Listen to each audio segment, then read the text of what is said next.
কাৰ্বি আংলঙত বহুত দিনৰ পৰা তেওঁলোকৰ আন্দোলন কৰি আহিছে, সংগ্ৰাম কৰি আহিছে যে বন্দুক ধৰিছে তেখেতসকলে, আৰ্মছ ষ্ট্ৰাগল কৰিছে, আৰ্মছ ৰিভলিউচন কৰিছে, বন্দুক দ্বাৰা তেওঁলোকে আন্দোলন কৰিছে। 6টা অস্ত্ৰ ধৰা সংগঠন KNLF, UPDC, PDC, UPLA, PDCK আৰু 3টা KPLT, টোটেল 6টা সংগঠনে আজি কেন্দ্ৰ চৰকাৰ আৰু ৰাজ্য চৰকাৰৰ লগত স্বাক্ষৰ কৰি MOS চুক্তি কৰা হৈছে। মেমৰেণ্ডাম অফ ছেটেলমেণ্ট 2021 তেখেতসকলে কেন্দ্ৰ চৰকাৰ আৰু ৰাজ্য চৰকাৰৰ লগত তেওঁলোকে শান্তি চুক্তি কৰিছে। এই শান্তি চুক্তি কৰা স্বাক্ষৰ কৰা আজি 4 বছৰ হৈছে। এই 4 বছৰত তেওঁলোকে আজি উদযাপন কৰিছে ইয়াত ডিপু। গতিকে তেখেতসকলৰ সমস্যা বহুত আছে, যিটো নেকি তেওঁলোকৰ সমস্যাবিলাক আছে যে কেন্দ্ৰ চৰকাৰৰ পৰা যিটো শান্তি চুক্তি কৰিছে, MOS মেমৰেণ্ডাম অফ ছেটেলমেণ্ট যিটো নেকি তেওঁলোকৰ এগ্ৰিমেণ্ট কৰিছে, সেই এগ্ৰিমেণ্ট যে দফা ক্লজ যে সমস্যাবিলাক সমাধান কৰাৰ স্বাৰ্থত আজি তেখেতসকলে আলাপ আলোচনা কৰা হৈছে। আৰু তেখেতসকলৰ বহুতো কেছ আছে, সেই কেছ বিদ্ৰোহ কৰাৰ পৰা আৰম্ভ কৰি বেলেগৰ ইছ্যু আছে, সেই গোটেইখিনি ইছ্যু কথালৈ তেওঁলোকে অৱগত কৰিছে। এই কথালৈ আমি কেন্দ্ৰ চৰকাৰৰ লগত ফ'ল' কৰি আছো আৰু 7 তাৰিখে আমি দিল্লী গৈ আছো, যাতে নেক্সট পাৰ্লিমেণ্টত যাতে 125th শিডিউল এমেণ্ডমেণ্টটো যাতে ইমপ্লিমেণ্ট কৰে, পাৰ্লিমেণ্টৰ পাছ হয়, তাৰ কাৰণে আমি গৃহমন্ত্ৰী অমিত শ্বাহ ডাঙৰীয়া লগ কৰিব কাৰণে ইমপ্লিমেণ্ট হ'ব 125th শিডিউল এমেণ্ডমেণ্টৰ পিছত। তাৰপিছত আপুনি যিটো কৈছে যে ৱেফাৰ অট'নমাছ ডেভেলপমেণ্ট কাউন্সিল, যিটো প্লেন ডিষ্ট্ৰিক্ট বহবাস কৰা কাৰ্বিসকলৰ কাৰণে যিটো ৱেফাৰ অট'নমাছ কাউন্সিল যিটো দিব, সেইটো এবাৰ এছেম্বলিও তেওঁলোকৰ বিলটো আনিব। বিল পাছ কৰাৰ পিছত আমি আকৌ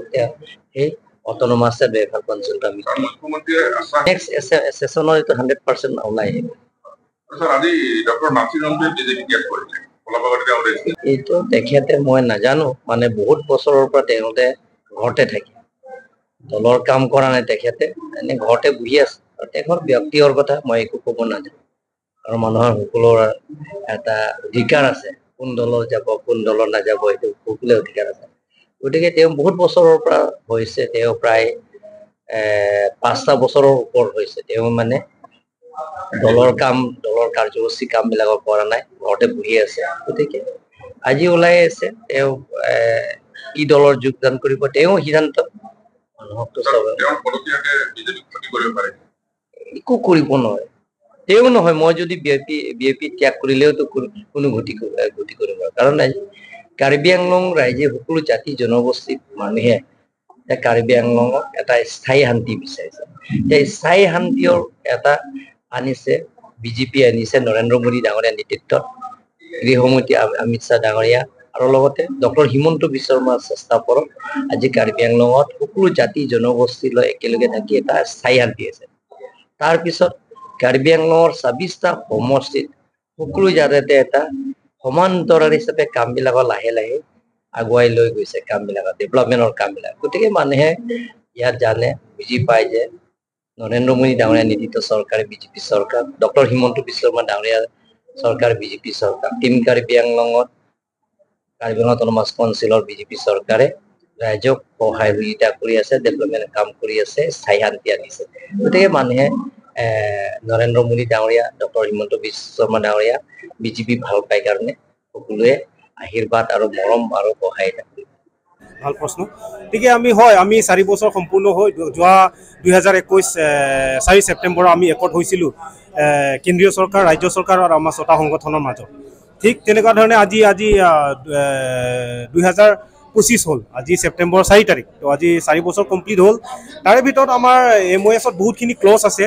MOSৰ ক্লজ মতে বহুতখিনিতো আমাৰ বিশেষকৈ আমাৰ ৰিহেবিলিটেশ্যনৰ ক্ষেত্ৰত, মানে কেডাৰ সংস্থাপনৰ ক্ষেত্ৰত বহুতখিনি সম্পূৰ্ণ হোৱা হৈছে। প্ৰায় আমাৰ কেছবোৰ উইথড্ৰ হোৱা হৈছে। আমাৰ 90% মান কেছ আমাৰ উইথড্ৰ হৈছে। এতিয়া উইথড্ৰবোৰ হ'বলৈ বাকী আছে, সেইবোৰ এতিয়া উইথড্ৰ হ'বলৈ প্ৰচেছ হৈ আছে। আমাৰ আশা এই বছৰৰ ভিতৰতে সম্পূৰ্ণ হোৱাটো আমাৰ আশাবাদী আৰু আমাৰ কেডাৰসকলক যিবিলাক আমাৰ পাব লাগে ৰিহেবিলিটেশ্যনৰ যিটো কম্পেনচেশ্যন যিবিলাক পাব লাগে সেই গোটেইখিনি এতিয়া পাই আছে আমাৰ মাৰ্টিয়াৰ্ছসকলক এতিয়া যিবিলাক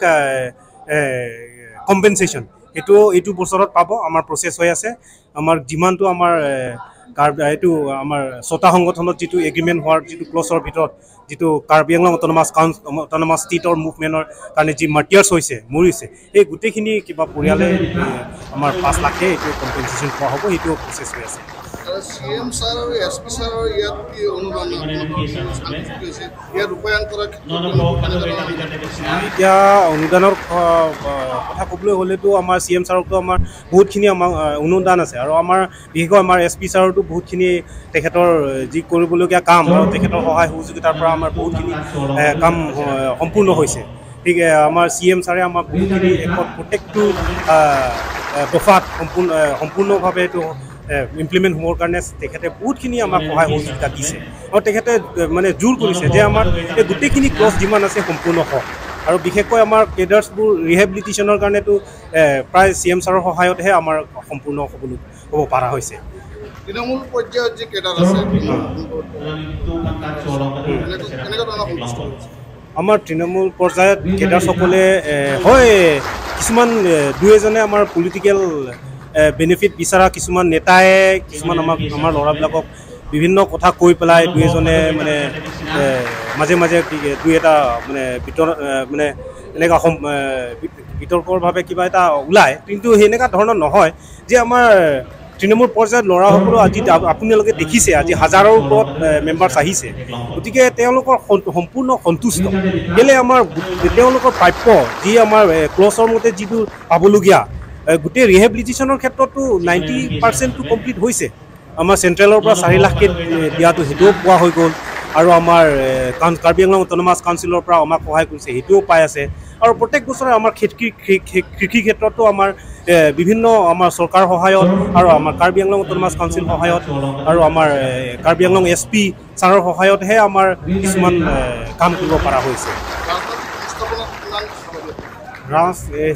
ৰাজনৈতিক সংস্থাপনৰ ক্ষেত্ৰতো যোৱাবাৰ আমাৰ দিল্লীত চিফ মিনিষ্টাৰ হিমন্ত বিশ্ব শৰ্মা ছাৰক যেতিয়া লগ পাইছিলোঁ তেখেতে আমাক সম্পূৰ্ণভাৱে আশা কৰিব দিছে আৰু আমি আশাবাদী যে